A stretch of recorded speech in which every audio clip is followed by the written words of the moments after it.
daraja ne ku karshen daraja sai mata. Rahama ne ku mata, rahama ne, daraja ne ku karshen daraja sai mata. Rahama ne mu mata, rahama ne, daraja ne ku karshen daraja sai mata. Jama'a assalamu alaikum, barkanmu da wannan lokaci, tare da farin cikin sake kasancewa a cikin wannan ƙayataccen shiri namu na zauren likitoci, ko kuma in ce zauren likitan ma'aurata. Kafin in je da nisa, ku danna subscribe domin samun ingantattun shirye-shiryenmu domin karuwa da juna. Allah Ubangiji ya samu dace. A yau za mu ci gaba da tattaunawa ne akan abin da ya shafi matsalar mata masu ciwon mara. Mata masu ciwon mara, tabbas mace mai ciwon mara a bar a tausaya mata ne, kwarai da gaske. Mace mai ciwon mara a bar a tausaya mata ne, sabida a kodayaushe idan ku lura, mace mai ciwon mara duk sanda aka ce mata wata ya zo ƙarshe, hankalinta ya tashi kenan, ta fara tunanin ya za ta yi kenan, sabida baya zuwa mata da daɗi.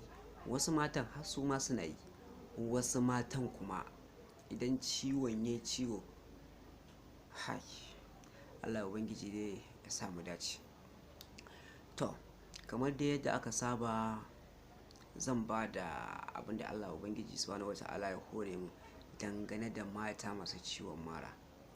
Da farko, 'yar uwata ko kuma kai dan uwana, in zaka taimaka wa kanwarka ko matarka ko kuma yarka ko wata 'yar uwanka, 'yar uwata, da farko zaki nemi citta ta naira 50, citta ta naira 50, sai ki nemi lemun tsami ki matse ruwan ya kai akalla gwangwani 2, ruwan lemun tsami gwangwani 2, ruwan lemun tsami gwangwani 2 zallan ruwan. Sa'an nan bayan kin samu wannan, sai ki samu zuma, ki samu zuma. Zuma ana so ki samu akalla ba aksara ba, ki samu kamar gwangwani 1, fiyo zuma mai kyau. Idan ki samu zuma gwangwani 1, sa'an nan kin ga abu 3 kenan, sai ki samu tafarnuwa, ki samu tafarnuwa. Ana son ki ɓare ta, aƙalla ɓararriya ana son ta kai aƙalla kamar gwangwani 1, ɓararriyar tafarnuwa gwangwani 1.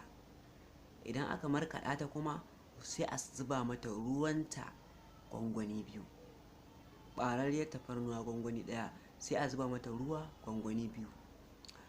Bayan kun haɗo waɗannan al'amura, sannan sai ku kawo tsamiya wacce bata wuce ta naira 30 ba ma, sai ku jiƙa ta da ruwa, ruwan shi ma kar ya wuce gwangwani 2. 'Yar uwata, idan har kika yi wannan halin, ina mai tabbatar miki da cewa bacin fitsarar da sanyi da zaki da laluran da duk yake damunki a jiki bayan kin fitsarar da shi, in kina da aure, mijinki daga wannan ranar ba zai ƙara tunanin wata mace ba in ba ke ba. Kar ku ce iskanci nake, don Allah nake bayarwa.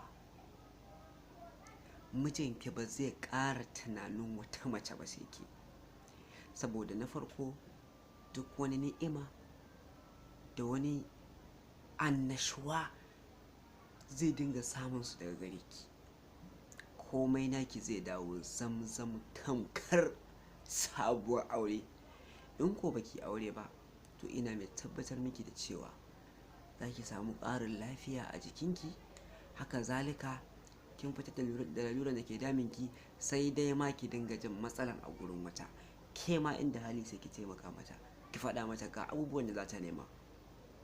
Don Allah ku dinga taimakon juna. Idan kun gwada yayi, don Allah a ba wasu, don Allah na yi a ba wasu. Sa'annan kuma bacin wannan duka dai dangane da ciwon mara. Idan mace tana fama da ciwon mara, shi ma akwai wata hanya da za a iya bi.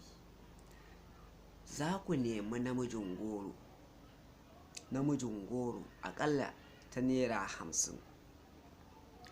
Sai ku nemi lemun tsami guda 3.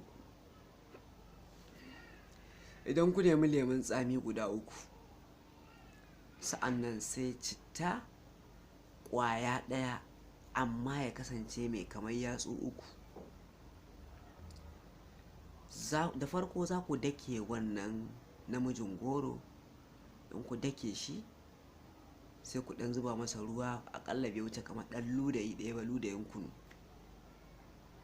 Sa'annan wannan cittan ma sai a dake ta, ita ma sai a zuba mata ruwa bai wuce ludayi ɗaya ba, ita ma sai a sa rariya, sai a tace ta, a zuba ta a cikin wannan namijin goro. Sannan sai ku kawo wannan lemun tsami guda 3, sai ku yayyanka su, ku matse a cikin wannan ruwa na citta da namijin goro. A dinga sha cokali 2 da safe, cokali 2 da rana, cokali 2 da daddare. Zan so a ce masu aure ne suka yi amfani da wannan. Za a dalalar da sanyi, za kuma a samu ni'iman juna. Kai har kai namiji ka sha, za ka samu kuzari. Sa'annan kuma matarka ba za ta ƙara kuka da kai dangane da kana da lalaci ba. Don Allah, idan ka samu wannan bidiyo, don Allah ka tattara bayanan ka ba wasu, su ma su yi amfani da shi. Don Allah ne. Kuma ina so idan na bayar a dinga jarabawa fi sabilillahi. Sa'annan kuma daga ƙarshe ina mai muku albishir da cewa idan Allah ya kai mu gobe, zan yi wani jawabi dangane da matsaloli masu muhimmanci duka a cikin zamantakewar aure, domin ni a nan na fi ƙarfi. Zan yi wasu jawabi masu muhimmanci waɗanda su ma suna daga cikin abubuwan da suke kashe mana aure. Saboda haka Allah Ubangiji Subhanahu wata'ala ya nuna mana. Daga ni naku Husaini M Kaciya. Na gode. Ku danna subscribe domin samun ingantattun shirye-shiryenmu da zarar mun ɗaura. Na gode. Allah ya samu dace. Allah Ubangiji ya ba mu lafiya da zama lafiya.